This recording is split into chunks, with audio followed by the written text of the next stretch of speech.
Dr. Terri Alani, the Texas Tooth Lady. Thank you for watching and subscribing to our channel. You can click on the button below and subscribe. Today we've had a lot of requests. We're going to talk about how to laser your gums to make your smile even. A lot of times you'll see patients that smile and you'll have the gum lower on one tooth than the other. So we want to correct that because symmetry is everything in a smile. For this patient, you're thinking, what the heck? Her smile's gorgeous. Her smile is pretty, but what she's concerned about is the height of her gum tissue here is not symmetrical with the height of the gum tissue here. So we're going to make these two the same. So the length, the teeth will appear symmetrical. Also, she wants us to remove a little bit of gum tissue on her laterals to show more teeth so she has a toothier smile. So this is a very simple procedure. Many times you don't have to numb. We have a very good topical that we place, but in her particular instance, we did go ahead and numb her. So we're going to go ahead and get started.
So we finished doing the laser and you can see how we have lengthened and removed some gum tissue on these four teeth. So now they're even. Now the length of your two front teeth, the gum height should be higher than this tooth and then the lateral.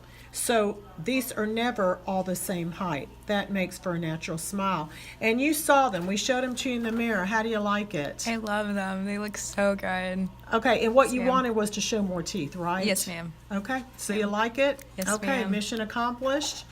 Yes, and it didn't hurt a bit, right? Not at all. Okay, all right. So this little laser right here can make a significant change in your smile. It's painless, it's easy, and it's quick.